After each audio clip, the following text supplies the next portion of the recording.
Assalamualaikum warahmatullahi wabarakatuh. Innal hamdalillah nahmaduhu wa nasta'inuhu wa nastaghfiruh wa na'udzu billahi min syururi anfusina wa min sayyiati a'malina. May yahdihillahu fala mudhillalah wa may yudlil fala hadiyalah. Asyhadu an la ilaha illallah wahdahu la syarikalah wa asyhadu anna Muhammadan abduhu wa rasuluh.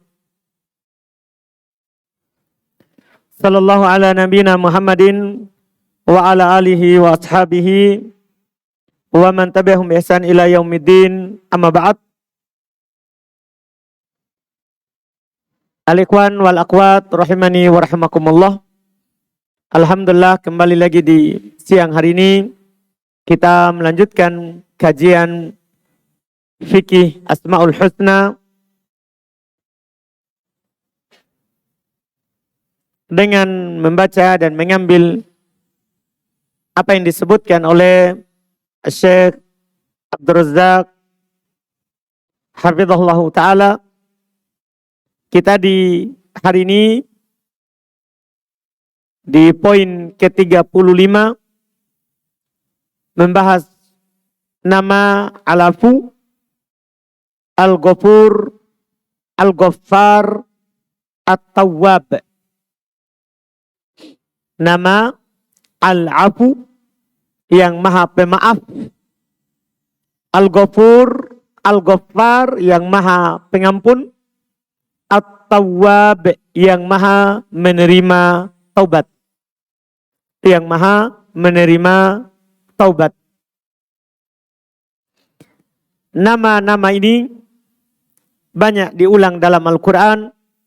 Nama Al-Afu, Al-Ghafur, Al-Ghaffar, At-Tawwab. Di antaranya misalnya firman Allah Subhanahu wa taala, "Dzalika wa man aqaba bimithli ma uqiba bih thumma bughiya alaihi la yansurannahu Allah innallaha la'afuwun ghafur." Ini di surat Al-Hajj ayat ke-60. Allah Subhanahu wa taala berfirman, "Dzalika," demikian itu, "wa man aqaba bimithli ma uqiba bih." Siapa yang membalas seperti yang dilakukan kepadanya. Tsumma bughiya alaihi. Kemudian dibuat perlampasan batas atasnya. La yansurannahu Allah. Maka Allah Subhanahu wa taala pasti akan menolongnya. Karena orang-orang yang dizalimi itu pasti akan ditolong oleh Allah. Kemudian Allah tutup dengan firman-Nya, "Innallaha la'afun ghafur." Langsung dua nama digandengkan. Sungguh Allah Subhanahu wa taala Maha Pemaaf lagi Maha Pengampun. Ini disebutkan nama Afu dan Ghafur. Demikian pula disebutkan secara bergandengan dalam firman yang lain di surat An-Nisa ayat 99. "Faulaika asallahu ayya'fuwa anhum wa kana Allahu 'afuwan ghafura." Maka mereka itu semoga Allah Subhanahu wa taala memaafkan mereka. Dan adalah Allah Subhanahu wa taala Maha Pemaaf lagi Maha Pengampun. Digandengkan. Dan disebutkan secara tersendiri kata Ghafur dalam firman Allah Subhanahu wa taala di surah Al-Ahzab ayat 73. Allah katakan, "Wa yatuballahu 'alal mu'minina wal mu'minat wa kana Allahu ghafurun rahimah." Allah Subhanahu wa taala menerima taubatnya orang beriman, laki-laki dan perempuan. Allah Subhanahu wa taala menerima tobatnya orang yang beriman, laki-laki dan perempuan, ikhwan ataupun akhwat, muslim ataupun muslimah. Wa kana Allahu ghafurur rahimah. Dan Allah adalah Allah Subhanahu wa taala Maha Pengampun lagi Maha merahmati, menyayangi. Karena sayangnya Allah kepada kita, Allah mengampuni dosa kita.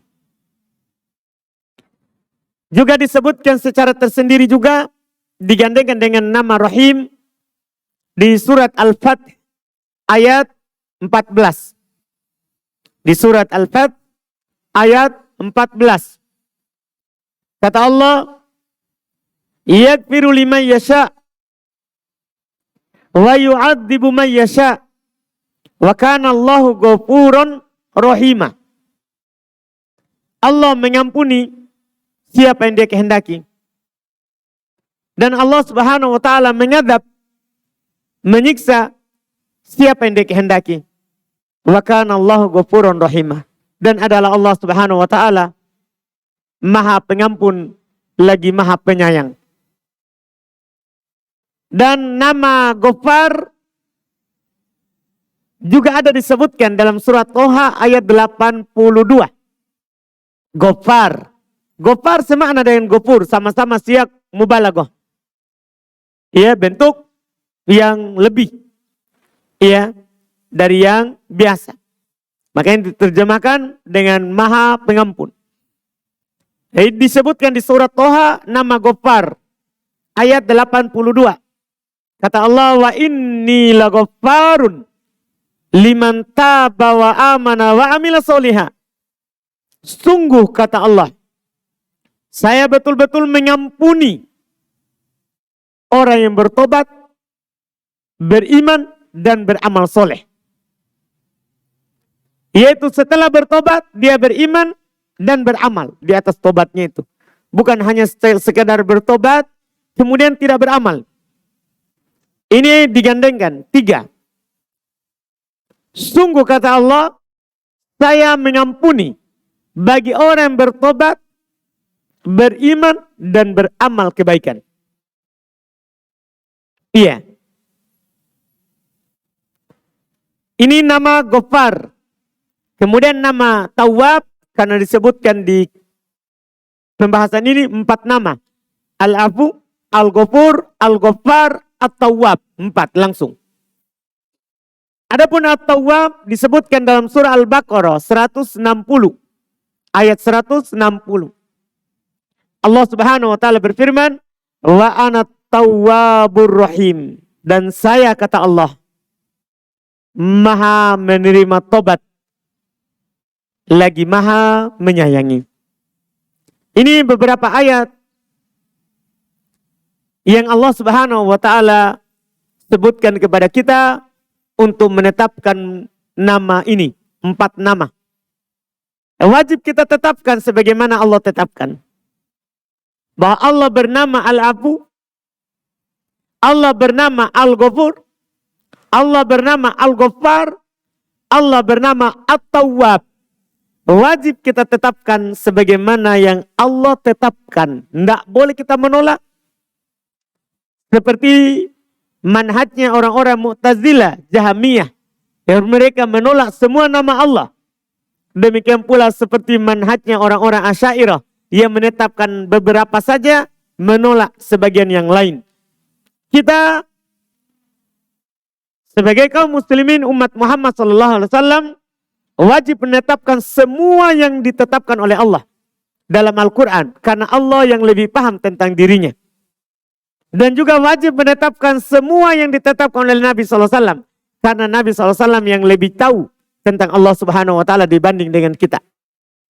Ini 4 nama ini wajib kita imani. Bahwa Allah punya nama Al-Afu. Allah punya nama Al-Ghafur. Allah punya nama Al-Ghaffar. Allah punya nama At-Tawwab. 4 ini wajib kita imani. Dan tentunya tidak boleh kita samakan dengan namanya makhluk. Kalau ada orang bernama Ghaffar, ada orang bernama Afu, tidak boleh kita samakan dengan Allah. Tidak boleh. Karena Allah Subhanahu wa taala berfirman di dalam Al-Qur'an, "Laisa kamitslihi syai' wa huwas samiul basir." Tidak ada apapun, sesuatu apapun yang serupa dengan Allah. Tidak ada. Dan dia Allah Maha mendengar lagi Maha melihat. Lam yakun lahu kufuwan ahad. Tidak ada sesuatu apapun yang serupa dengannya. Tidak ada sesuatu apapun yang serupa dengannya. Adapun makna dari nama ini, apa makna Al-Afu? Apa makna Al-Ghaffar? Dan apa makna At-Tawwab? Iya. Kalau Al-Ghaffar, Al-Ghafur, Al-Ghaffar itu bermakna mengampuni. Yang Maha mengampuni. Kalau Al-Afu huwallazi yamhu sayyi'at wa yatajawaz 'anil ma'asi. Qarib minal ghafur, kata Syekh Abdul Razzaq hafizahullah taala. Kalau Al-Afu, dialah yang menghapus dosa, melewatkan dosa-dosa. Dialah yang Maha memaafkan seluruh maksiat yang dilakukan oleh hamba. Dekat dengan makna ghafur. Walakinnahu ablaq minhu. Fa innal ghufran yumbi'u anis sitri wal afu yumbi'u anil Masya Allah. Ini al-afu mirip dekat dengan makna al-ghafur. Hanya saja al-afu lebih daripada al-ghafur. Karena kenapa? Karena kalau al-ghufran pengampunan berarti hanya ditutup dosanya. Sementara al-afu dihapus. Ya, dihapus. Itu bedanya. Sama-sama dihapus, tapi yang satu ditutup dari dosa itu. Yang satunya dihapus, tidak hanya ditutup. Jadi al-afu lebih daripada apa? Al-ghafur. Adapun at-tawwab, kata beliau at-tawwab huwallazi yatubu ala man yasha'u min ibadihi bitaufiqi lit-taubati. At-tawwab, kata beliau, dialah yang menerima tobat siapa yang dikehendaki dari hambanya dengan memberikan taufik kepadanya untuk bertobat. Jadi kita kalau melakukan kesalahan dan kita mampu untuk beristighfar, itu taufik dari Allah. Dengan sebab itu berarti Allah sudah siapkan untuk kita pengampunan dari dosa kita. Jadi dia yang memberikan taufik kita untuk bertobat dan menerima tobat yang kita lakukan. Iya. Makanya kita melihat ada orang berdosa tidak bertobat. Kenapa? Tidak diberikan taufik untuk bertobat. Padahal Allah Maha menerima tobat. Ini makna at-tawwab, yang Maha menerima tobat dari orang-orang yang diberikan taufik untuk bertobat. Dari orang-orang yang diberikan taufik untuk bertobat kepadanya. Iya. Allah Subhanahu wa taala berfirman di dalam Al-Qur'an, "Tsumma taba 'alaihim liyatubu. Innallahu at-tawwabur rahim." Kemudian Allah Subhanahu wa taala membukakan pintu tobat kepada mereka supaya mereka bertobat. Makanya ketika kita mampu bertobat itu nikmat dari Allah. Karena itu adalah taufik dari Allah Subhanahu wa taala kepada kita. Allah katakan seperti itu. Tsumma taba 'alaihim liyatubu. Innallahu at-tawwabur rahim. Kemudian Allah Subhanahu wa taala membukakan pintu tobat atas mereka supaya mereka bisa bertobat. Dan Allah Subhanahu wa taala Maha menerima tobat lagi Maha menyayangi. Juga Allah Subhanahu wa taala berfirman, "Huwallazi yaqbalu at-taubata 'an ibadihi wa ya'fu 'anis sayyi'ati wa ya'lamu ma taf'alun." Dialah Allah Subhanahu wa ta'ala yang menerima tobat dari hamba-hambanya. Dia Allah yang menerima tobat dari hamba-hambanya. Bahkan walaupun dosanya berulang. Bahkan walaupun dosanya sepenuh langit. Akan kita sebutkan nanti hadisnya. Dialah Allah yang menerima tobat dari hamba-hambanya. Wa ya'fu anis sayyi'at. Dan memaafkan dari berbagai macam kesalahan. Wa ya'lamu ma taf'alun. Dan mengetahui apa yang kalian lakukan. Ini kata Allah Subhanahu wa ta'ala. Dan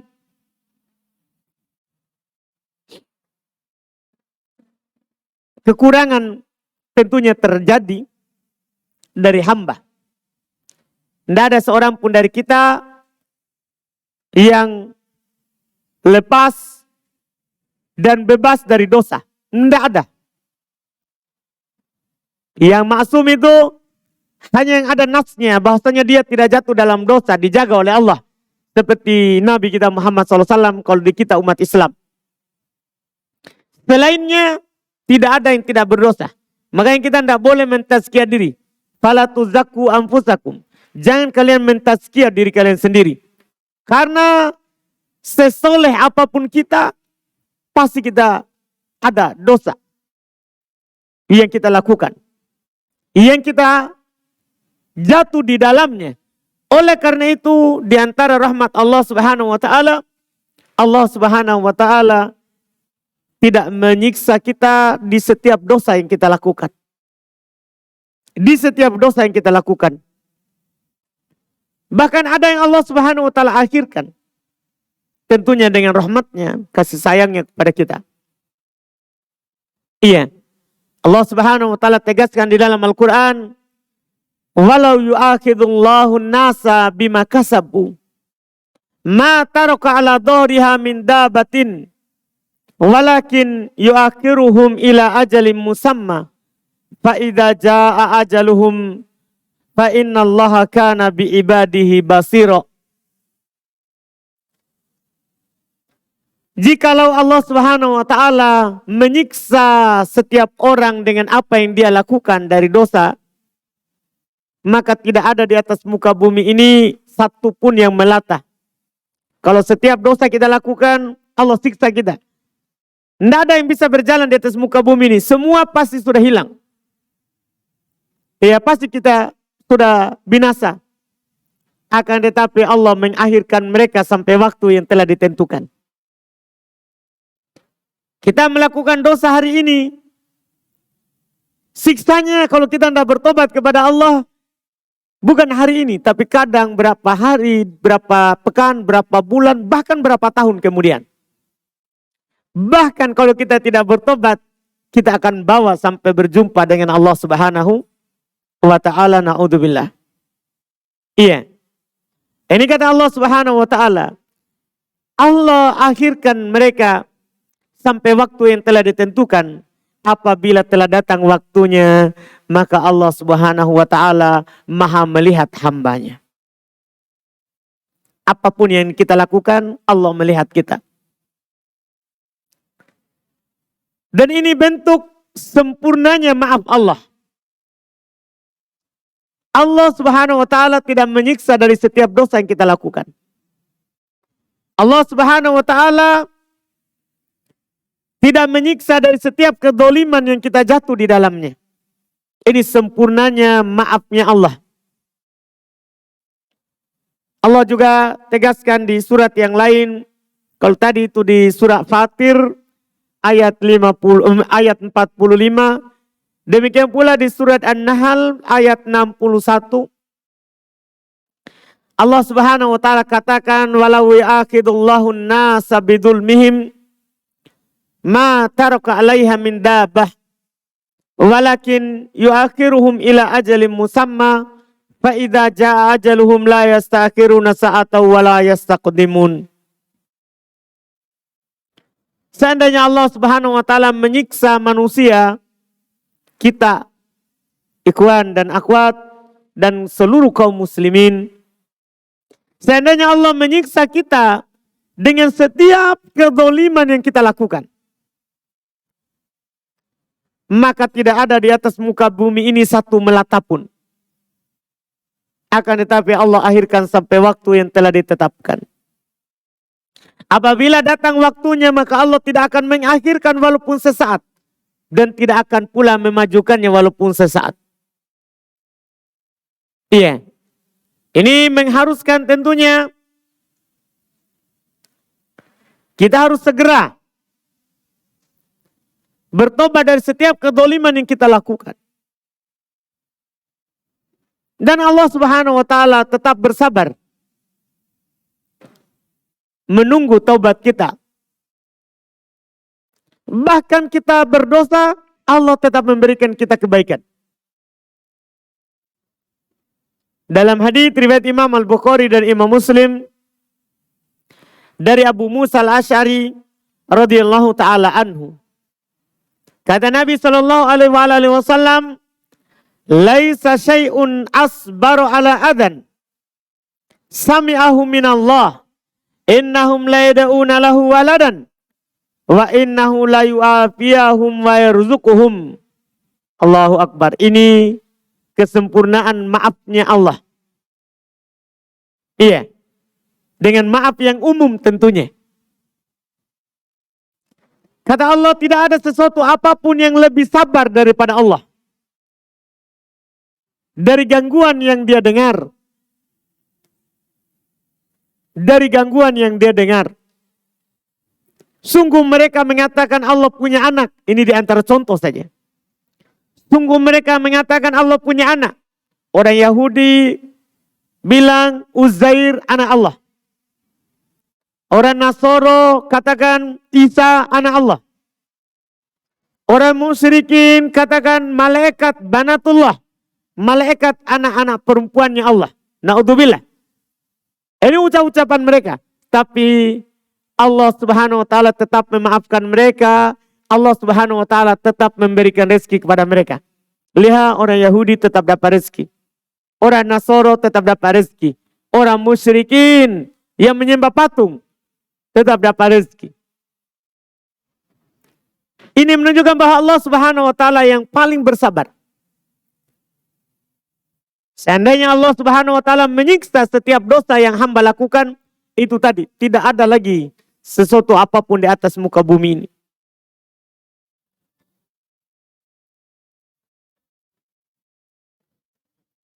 Makanya kewajiban kita di atas nama ini, karena Allah Maha Pengampun, Allah Maha Pemaaf, kewajiban kita adalah selalu kembali kepada Allah. Bertobat kepadanya. Allah Subhanahu wa Ta'ala seru setiap kita di dalam Al-Quran. Qul ya ibadiyalladzina asrafu ala anfusihim la taqnatu min rahmatillah. Innallaha yaghfirud dzunuba jami'a. Innahu huwal ghafurur rahim. Ini kata Allah kepada kita semuanya. Kul, katakan wahai Muhammad. Katakan wahai Muhammad.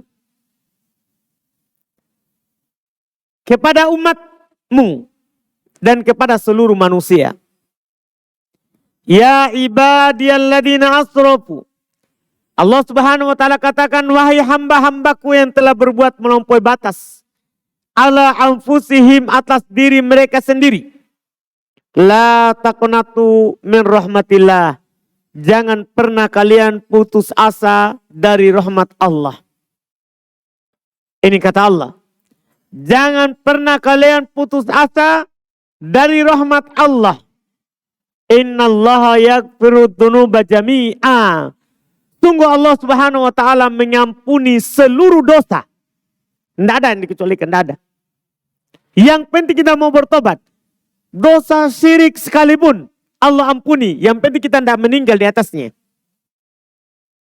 Yang berbahaya kalau kita meninggal di atasnya. Kembali. Allah mengampuni seluruh dosa. Seluruhnya. Innahu huwal ghafurur rahim. Sesungguhnya Allah Subhanahu wa Ta'ala Maha Pengampun lagi Maha Penyayang. Demikian pula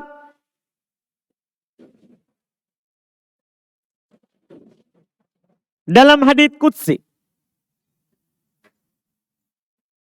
yang diriwayatkan oleh Imam At-Tirmidzi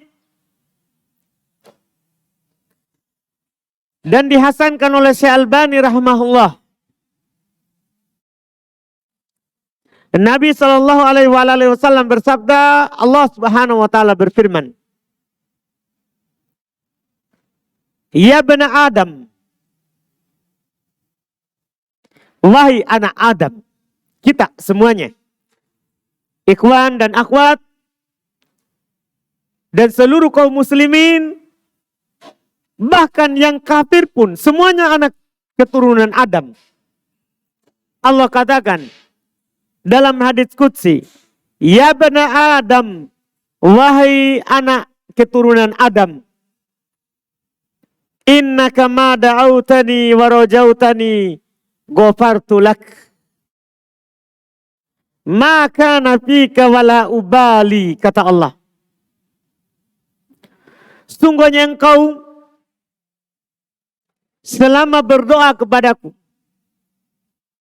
berharap kepadaku, maka saya akan mengampuninya. Apapun yang ada padamu berupa dosa, wala ubali, dan saya tidak peduli, kata Allah. Ya bani Adam, panggilan kedua. Wahai anak Adam, wahai anak Adam, lau balagot dunubuk ananan, walau balagot dunubuk ananas sama, walaupun sampai dosamu penuh langit, dosamu sepenuh langit. Antum tahu ini tempat kita duduk ini dengan langit itu 500 tahun perjalanan. Jauhnya. Kalau dosamu dari tempat ini sampai ke langit penuh,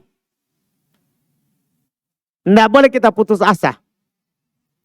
Tsumma astaghfartani, kemudian kamu meminta ampun kepadaku. Ini pokoknya. Sebanyak apapun dosa kita, yang penting minta ampun. Jangan pernah putus asa. Kamu punya dosa sepenuh langit, kemudian kamu meminta ampun kepadaku, kata Allah, ghafartu laka wala ubali. Saya akan mengampunimu dan saya tidak peduli berapa dosamu. Ini kata Allah Subhanahu wa Ta'ala. Allah yang katakan kepada kita. Kemudian panggilan ketiga, karena di sini ada 3 panggilan di hadis qudsi ini. Ya bani Adam, wahai keturunan Adam,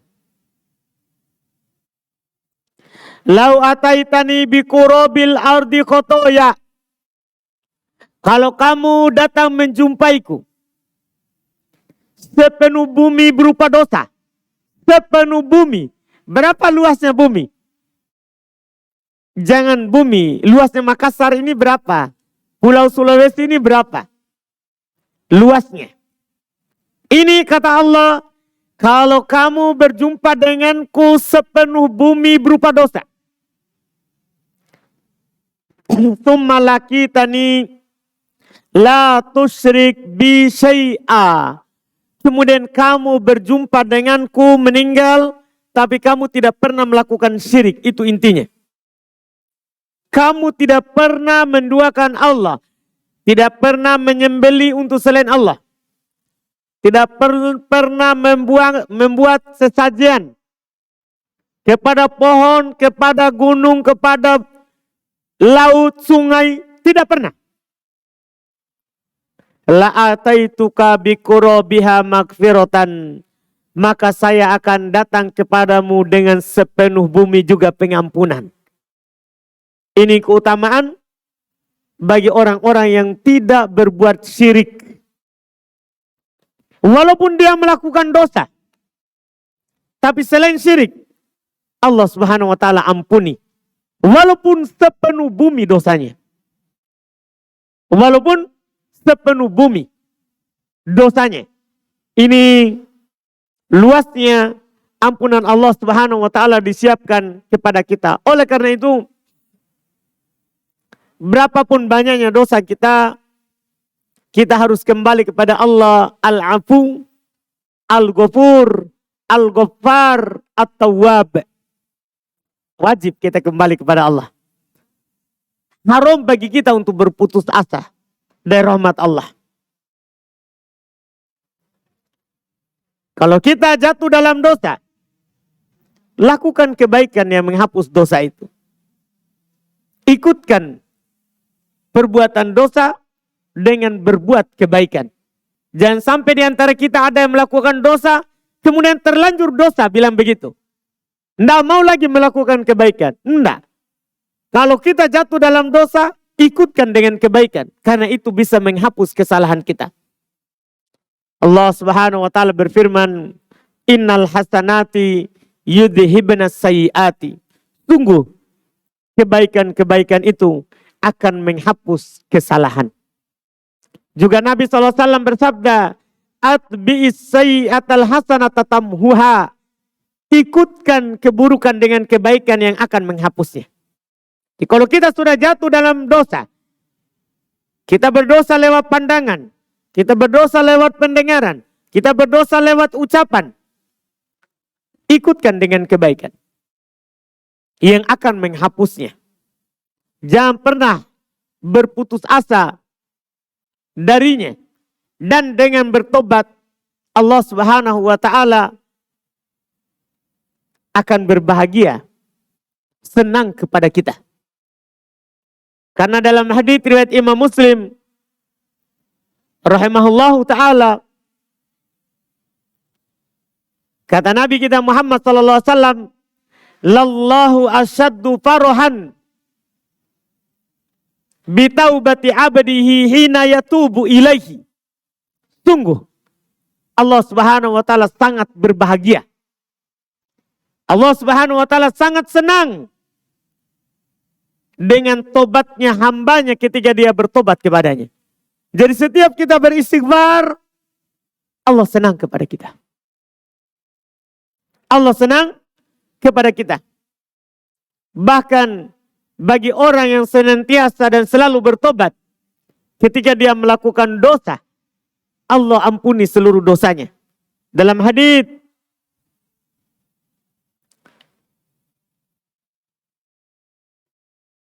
dari Abu Hurairah radhiyallahu taala anhu, ada dalam riwayat Imam Al-Bukhari dan Imam Muslim. Ini hadis luar biasa. Kalau kita memahaminya dengan baik, kita tidak akan pernah putus asa bagaimanapun dosa kita. Hadis riwayat Imam Al-Bukhari dan Imam Muslim.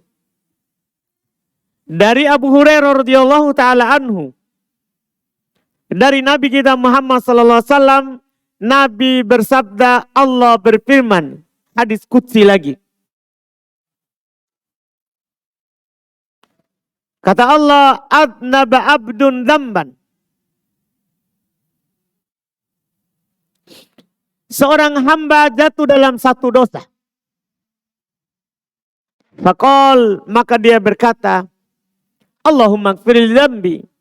Ya Allah, ampuni dosaku. Jadi jatuh dalam dosa, dia tidak diam dengan dosanya itu. Dia tidak putus asa. Dia langsung katakan, dia langsung bilang, "Allahumma ighfirli dzambi." Ya Allah, hapus dosaku. Ampuni dosaku. Ampuni dosaku. Itu yang dia katakan. Itu orang. Hamba itu. Apa kata Allah? Faqala tabaraka wa ta'ala. Maka Allah tabaraka wa ta'ala berkata, "Adnaba abdi dzamban fa'alima anna lahu rabban yaghfiru dzamb." Itu seorang hamba itu, dia melakukan dosa tapi dia tahu kalau dia punya Rob yang mengampuni dosa. Akhirnya dia beristighfar. Wa ya'khudhu bidzamb, dan akan menyiksa kalau ada dosa. Summa ada, tapi masalahnya setelah dia beristighfar, dia kembali lagi. Jadi dia melakukan sebuah dosa. Dia beristighfar kepada Allah Subhanahu wa Ta'ala. Allah bilang, dia tahu dia punya Rob, mengampuni seluruh dosa dan menyiksa kalau dia tidak bertobat. Maka dia pun bertobat. Tapi setelah itu dia kembali lagi, fa'at nabah. Dia pun berdosa lagi. Ya, manusia. Kata Nabi SAW, al-mu'min nasa'an. Jangan orang kafir. Al-mu'min nasa'an. Orang beriman itu pelupa. Hari ini kita sadar, jam ini kita sadar, jam berikutnya kita lupa. Hari berikutnya kita lupa. Pekan berikutnya kita lupa, bulan berikutnya kita lupa, tahun berikutnya kita lupa. Jadi dia lakukan dosa lagi, kembali lagi. Faqal, setelah itu dia bilang lagi, ay Rob, ikfirli dambi. Wahai Robku, ampuni dosaku. Faqala wa tabaraka wa ta'ala, maka Allah tabaraka wa ta'ala lagi berkata, kedua kalinya ini. Abdi adnaba damban fa'alima anna lahu rabban yakfiru dambi, yakfiru damba wa yakut bidambi. Hambaku tahu, hambaku berdosa dengan satu dosa, kemudian dia tahu kalau dia punya Rob, mengampuni dosa dan menyiksa dari sebab dosa itu kalau dia tidak bertobat. Akhirnya dia bertobat. Tapi summa'at, ini ketiga kalinya. Kemudian dia kembali lagi. Fadnaba, dia jatuh lagi dalam dosa. Jatuh lagi dalam dosa. Sama dia ucapkan lagi dengan ucapan tadi dan Allah Subhanahu wa Ta'ala tetap ucapkan dengan ucapan yang sama. Jadi dia jatuh dalam dosa, dia beristighfar lagi. Allah katakan dia tahu kalau dia punya Rob yang mengampuni dosa sehingga dia bertobat. Pokoknya setiap dia berdosa dia kembali. Berdosa kembali, berdosa kembali, berdosa kembali. Apa kata Allah terakhir? I'mal masyita faqad ghafartu lak. Lakukan apa yang kamu mau, sungguh saya telah mengampunimu. Allahu Akbar. Lakukan apa yang kamu mau, sungguh saya telah mengampuni dosamu. Ini keutamaannya kalau kita bertobat. Berapapun dosa kita, apapun dosa kita, Allah Subhanahu wa Ta'ala akan mengampuni kita. Dan tidak ada kata terlambat. Siang dan malam tangan Allah terbuka untuk menerima tobat kita. Kata Nabi kita Muhammad sallallahu alaihi wasallam, "Innallaha yabsutu yadahu bil-lail liyatuba musii'an nahar wa yabsutu yadahu bin-nahar liyatuba musii'al lail." Sesungguhnya Allah Subhanahu wa Ta'ala membuka tangannya di malam hari untuk menerima tobatnya orang melakukan kesalahan di siang hari. Allah Subhanahu wa Ta'ala membuka tangannya di siang hari untuk menerima dan menerima tobatnya orang melakukan kesalahan di malam hari. Tobat dari Allah Subhanahu wa Ta'ala tidak pernah tertutup selama ruh belum sampai ke kerongkongan kita. Karena pintu tobat akan selalu dibuka, kata Nabi SAW, untuk seorang hamba malam yugorgir, selama ruhnya belum di kerongkongannya, di tenggorokannya. Ini adalah menunjukkan luasnya tobat Allah Subhanahu wa Ta'ala, maha pemaafnya Allah Subhanahu wa Ta'ala, dan maha pengampunnya Allah Subhanahu wa Ta'ala, Rabbul Alamin, kepada kita sebagai hambanya. Kepada kita ya sebagai hambanya. Ini adalah nama yang luar biasa, nama yang sangat bermanfaat untuk kita dalam kehidupan sehari-hari. Ya, apakah yang dosanya banyak, ataupun yang dosanya sedikit. Atau yang dosanya sedikit. Iya, ini 4 nama. Al-Afu yang maha pemaaf. Al-Ghafur yang maha pengampun. Juga Al-Ghaffar sama yang maha pengampun. At-Tawwab yang maha memberikan taufik untuk bertobat dan menerima tobat yang bertobat. Ini 4 nama. Mudah-mudahan 4 nama ini menjadi pengingat kita untuk kembali kepada Allah Subhanahu wa Ta'ala berapapun dosa yang kita lakukan. Alhamdulillah kita cukupkan.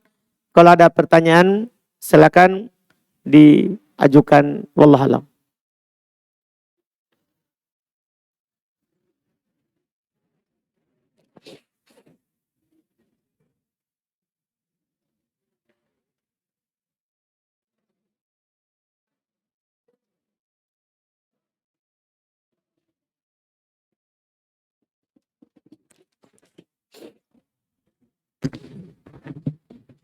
Bismillah.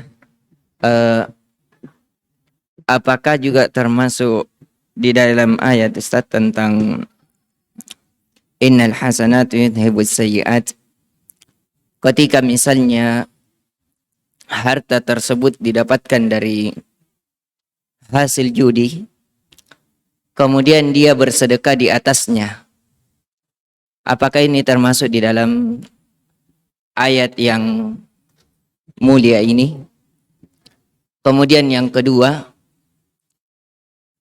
dengan ukuran apakah kita bisa mengetahui bahwasanya nama dari nama-nama Allah Azza wa Jal itu bisa diidofakan kepada ketika pemberian nama terhadap seseorang atau kepada anak nantinya? Apa ukuran yang menjadi ukuran sehingga kita bisa ini boleh dan ini tidak boleh? Dan atas jawabannya sebelumnya kami mengucapkan jazakumullah khairan jaza. Assalamualaikum warahmatullahi wabarakatuh. Baik. Untuk pertanyaan yang pertama, ya untuk menghapusnya itu bukan dengan mensedekahkannya. Karena harta kotor itu tidak boleh disedekahkan dan tidak diterima. Innallah berdalil dengan hadits, innallaha thayyibun la yaqbalu illa thayyiba. Allah itu maha baik, tidak menerima kecuali dari usaha yang baik. Jadi dia bukan niat bersedekah. Bentuk kebaikannya adalah bertobat kepada Allah dan memberikan harta tadi itu ya kepada kebutuhan umum atau kepada orang miskin dengan niat bukan sedekah tapi berlepas diri dari yang haram. Jadi bukan sedekah niatnya. Itulah bentuk tobatnya, itulah bentuk kebaikannya. Dengan niat berlepas diri dari yang haram. Itu untuk pertanyaan yang pertama. Kemudian yang kedua, untuk pertanyaan yang kedua, batasan mana itu yang boleh kita standarkan nama kepada nama-nama Allah Subhanahu wa Ta'ala. Yaitu rata-rata yang diidopakan adalah kepada nama. Kepada nama. Iya, Allah. Bentuknya. Atau paling sedikitnya kepada sifat. Kepada sifat. Boleh. Nama maksudnya kita katakan Abdullah, Abdul Ghafur, tadi Abdul Ghaffar, itu bentuk penyandarannya. Atau boleh dengan sifat. Abdul Izzah. Maksudnya Abdul Izzah itu hambanya Allah yang Maha Aziz. Boleh kalau pada sifat. Boleh pada sifat. Walaupun pada dasarnya kepada nama itu asalnya. Maksudnya disandarkan kepada nama Allah. Kepada nama Allah Subhanahu wa Ta'ala. Itu bentuk penyandarannya. Bentuk penyandarannya. Kalau kita bertanya sebatas apa yang kita boleh sandarkan. Semua nama Allah boleh kita sandarkan. Semua nama Allah boleh kita sandarkan kepadanya hamba. Ini tadi kalau laki-laki abdun. Kalau perempuan pakai amah. Amatullah, amatur rahman, karena hamba laki-laki abdun, hamba perempuan amatun. Jadi boleh kita bilang amatullah, amatur rahman, ya, boleh. Amatul izzah, boleh kita sandarkan. Boleh kita sandarkan. Iya. Jarang di Indonesia ini orang pakai ama. Padahal ama itu amatur rahman, amatullah itu bentuk dari penyandaran. Ya, sebagaimana kita bilang Abdullah untuk laki-laki. Nama anak perempuan yang paling bagus adalah Amatullah. Itu paling bagus. Atau Amatur Rahman. Karena nama yang dicintai oleh Allah Subhanahu wa taala adalah Abdullah dan Abdurrahman. Untuk laki-laki, untuk perempuan Amatullah, Amatur Rahman. Itu nama yang paling dicintai. Itu nama yang paling dicintai. Cuman kita jarang menggunakannya. Jarang kita menggunakannya. Padahal nama itu paling bagus. Ya, banyak mungkin ikhwan yang pakai Abdullah, tapi anak perempuannya jarang pakai Amatullah, Amatur Rahman. Jarang. Padahal itu juga adalah bentuk yang paling indah, paling bagus, dan paling dicintai di sisi Allah Subhanahu wa ta'ala. Memang mungkin untuk orang modern sekarang ini mungkin dia akan mengatakan ini tidak apa ya? Orang bilang sekarang tidak sesuai dengan zaman. Enak, ya. Nama itu kan bukan zamannya tapi maknanya. Kalau orang muslim utamakannya itu maknanya, kandungannya. Apakah nama itu dicintai oleh Allah atau tidak? Itu yang perlu diperhatikan. Wallahualam. Kemudian ini ada pertanyaan berikutnya.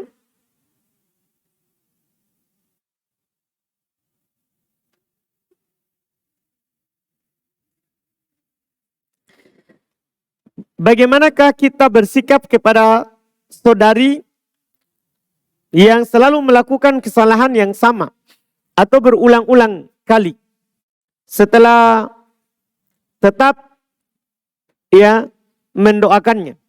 Ya, kita tetap bersabar kepadanya, mendoakannya, dan kita nasihati kalau misalnya kita bisa menasihatinya. Tapi kalau sudah sulit dinasihati, doakan saja hidayah kepadanya. Doakan hidayah kepadanya dan tetap bersabar. Dan tetap bersabar terhadapnya. Tetap bersabar terhadapnya. Itu wallahu alam. Kemudian berikutnya.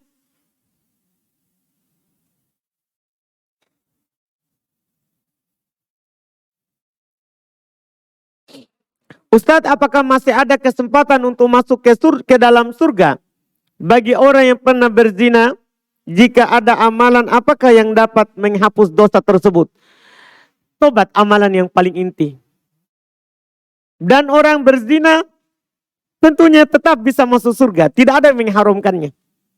Lihat, ada seorang berzina di masa lalu yang disebutkan. Perempuan zina. Yang dia masuk ke dalam sumur untuk minum.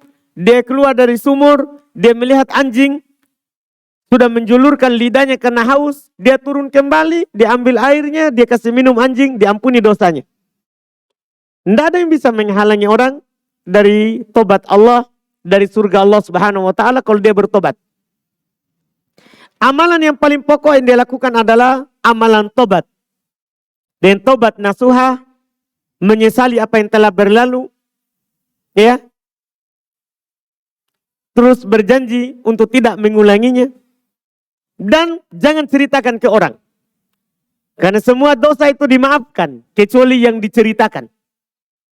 Yang dilakukan dengan terang-terangan. Habis dosa tadi malam, besoknya cerita. Oh, tadi malam saya berzina. Itu yang tidak diampuni. Itu bahaya. Itu bahaya. Dan kalaupun itu sebelumnya sudah terjadi, bertobat saya kepada Allah. Allah Maha Pengampun, Allah Maha Pemaaf. Semua dosanya yang kita lakukan akan diampuni. Tadi walaupun sepenuh bumi zinanya sepenuh langit, Allah Subhanahu wa ta'ala tetap akan mengampuni. Itu amalan untuk yang berdosa, yaitu bertobat kepada Allah Subhanahu wa ta'ala. Dan Orang yang melakukan zina, walaupun dia zina, kalau tidak bertobat, dia meninggal di atasnya, itu dibawa kehendak Allah. Tidak kekal dalam neraka, pasti masuk surga. Pasti masuk ke dalam surga, wallahualam. Kemudian pertanyaan berikutnya, saya sering melihat orang sholat 2 rakaat setelah sholat Jumat. Apakah ada sholat ba'diyah Jumat ataukah apa, atau apakah itu pengganti ba'diyah zuhur? Bukan, memang ada ba'diyah setelah Jumat. Nabi SAW kalau sudah Jumatan, maka belum melakukan sholat, ya, bahkan belum melakukan sholat 4 rakaat setelah Jumat di rumahnya. Setelah pulang. Di rumahnya setelah pulang. Ada ba'diyahnya Jumat. Ada ba'diyahnya Jumat.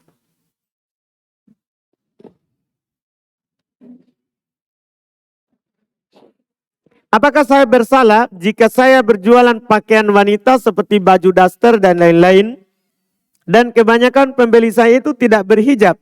Apakah saya berdosa karena menjual pakaian yang tidak syar'i? Tidak berdosa. Karena asal jualan pakaian itu adalah mubah. Adalah mubah. Iya. Walaupun dia tidak pakai pakaian syar'i, kan kita tidak perlu tanya, kamu mau pakai kemana? Ya, dia sudah mau menutup auratnya, itu sudah, alhamdulillah, dia bisa pakai daster, dia bisa pakai baju. Iya kan? Dia bisa pakai baju dengan sebab kita kasih. Kita jual kepadanya. Iya, asalnya mubah, tidak berdosa. Asalnya mubah, tidak berdosa. Masalah dia pakainya di mana, dia pakai untuk apa, itu kan masalah dianya yang melakukan hal tersebut. Yang melakukan hal tersebut, wallahualam.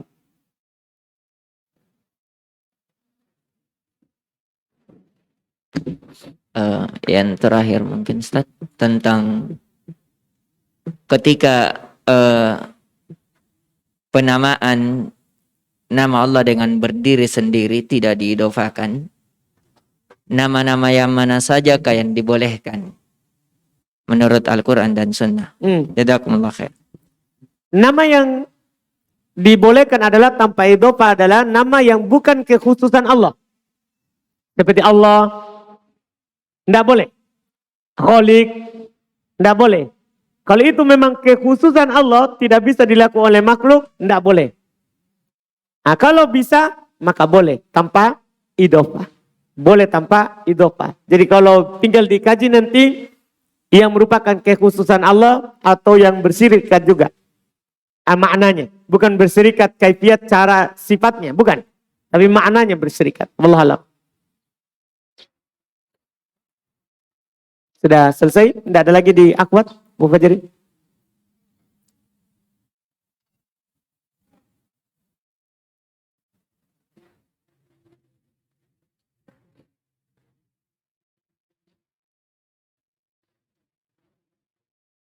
Baik. Ini mungkin terakhir dari akhwat.